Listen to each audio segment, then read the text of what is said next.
ΝΑΣΑ αναθέτει στον Έλληνα συνθέτη τη σύνθεση της μουσικής, η οποία θα πλαισίωνε και θα γινόταν μέρος μιας νέας διαστημικής αποστολής στον πλανήτη Άρη με την ονομασία Mars Odyssey, που θα είχε ως σκοπό την έρευνα για ανακάλυψη τυχόν στρωμάτων πάγου κάτω από την επιφάνεια του κόκκινου πλανήτη, κάτι που θα σήμαινε αυτόματα την πιθανότητα ύπαρξης ζωής.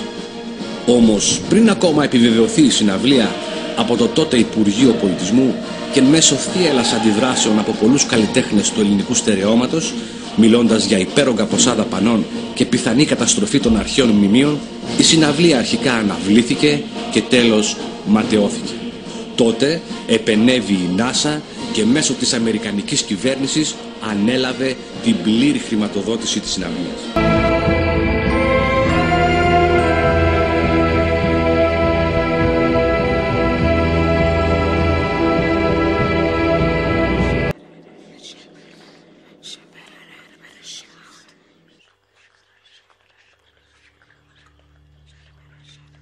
Regardless of whether the Apollo moon landing was faked or not, an interesting photograph hangs on the wall of the sanctuary of the Scottish Rite Masons in Washington, D.C.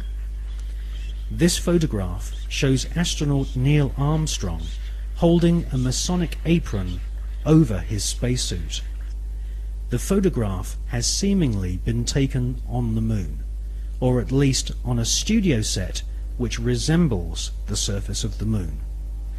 Neil Armstrong has become a mysterious character since his alleged moon expedition. According to the records of the Ohio Grand Lodge of Masons, Neil Armstrong's father is a Freemason. In fact, Neil Armstrong Sr. is a high-ranking 33rd degree Freemason. Neil Armstrong's co-pilot, the second man to have allegedly walked on the moon, was Buzz Aldrin. At the time of the Apollo 11 mission, Buzz Aldrin was a 32 degree Freemason. They were in good company, as many of NASA's astronauts were also Freemasons, including Gordon Cooper, Walter Schirra, John Glenn, Edgar Mitchell, Thomas Stafford and Paul Weitz.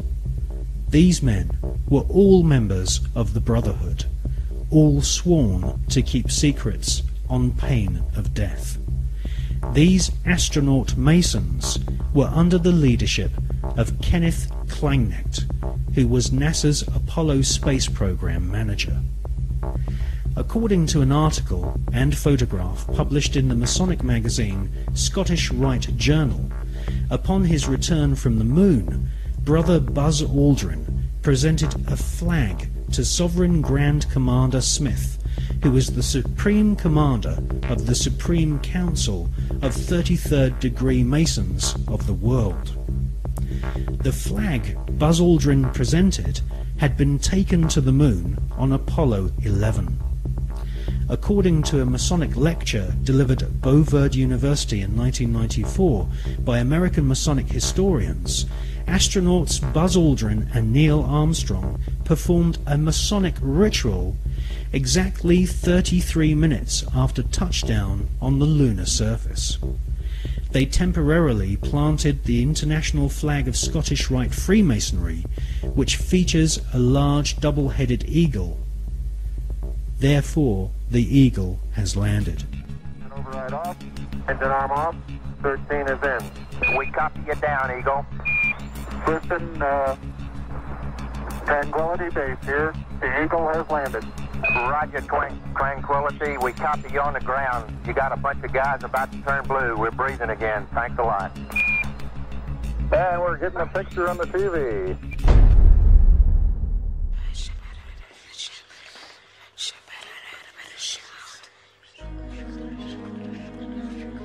The short Masonic ritual Armstrong and Aldrin allegedly performed declared the celestial body of the moon to be the property of the Masonic God.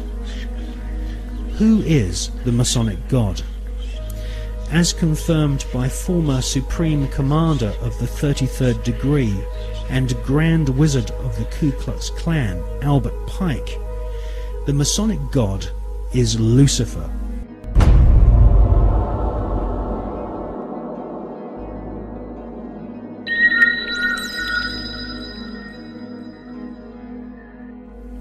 The name of NASA's space program, Apollo, according to the Holy Bible, is actually an alternative word for the devil. We can see this in the Bible as the word Apollyon. Apollyon appears as the name of Satan in the original texts of the New Testament Gospels.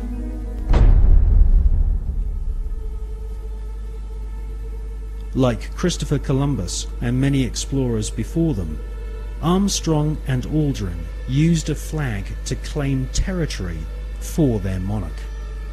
Upon their return, NASA Space Program Manager Kenneth Kleinecht invited the Apollo crew to a secret Masonic ceremony, which saw Kleinecht's brother be appointed to the Sovereign Grand Commander and titular head of all Scottish Rite Masons throughout the world.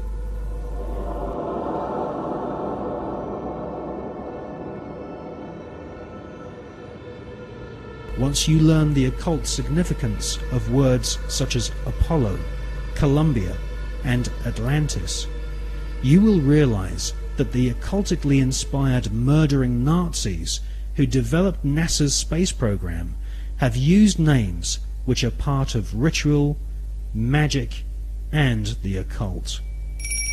Hawati en Tawi, Tem Jafar Kau, Tapen em Awef, Muef, Taef, Sem F, Menemenet F Nebet, Hayet Nebet, Henenet Nebet, Jedefuet F, Awet F Haset, Semau em Sanuet.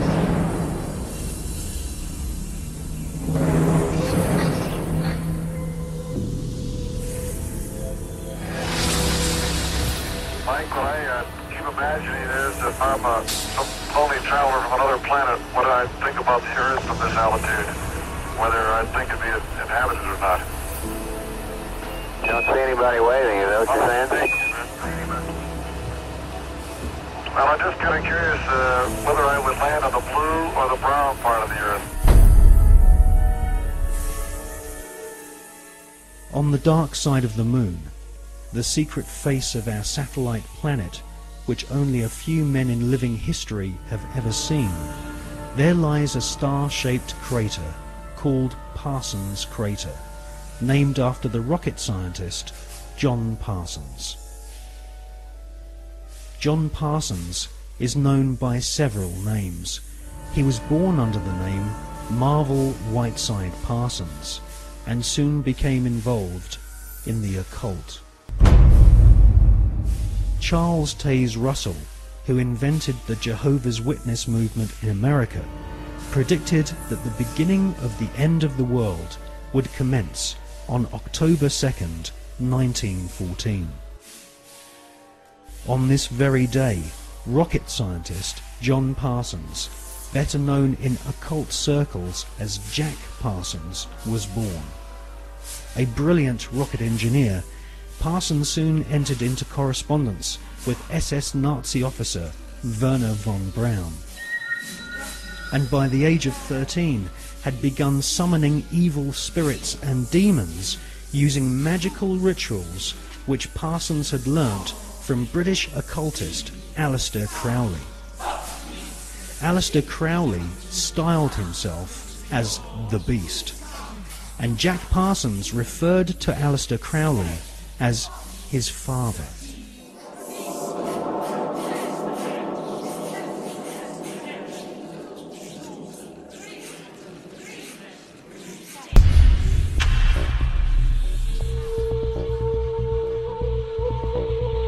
Grand Master of the Priory de Sion, Jules Verne, had written several books which strongly influenced the mind of the young Jack Parsons. In 20,000 Leagues Under the Sea, Jules Verne prophesied the invention of a submarine vehicle which could wage war from the depths of the oceans. In newspaper reports read by the young Jack Parsons, he saw German U-boats launching futuristic torpedoes, travelling under the sea and causing death and chaos. Young Jack Parsons wrote in his journal that if the French author Jules Verne's submarine was a tangible possibility, then why not the rocket ship which travelled to the moon and back in Verne's other books? For most of Jack Parsons' adult years, he was an adept of occultism and a distant disciple of Aleister Crowley. When Crowley visited California and gave the go-ahead to form a new chapter of his OTO Satanic Secret Society, it was Pasadena, the hometown of Parsons, which was chosen. Jack Parsons developed and patented several liquid and solid fuel rocket engines. His patented designs are still being used to this day on intercontinental ballistic missiles such as Polaris and the Space Shuttle. The Polaris nuclear missiles use Parsons rocket technology, which has a pentagram-shaped void impressed into the solid rocket fuel to aid faster burning. Parsons also patented an acid aniline mix, which was used on the first generation of Titan nuclear missiles, used to deliver deadly warheads and also used for high-level atmospheric tests.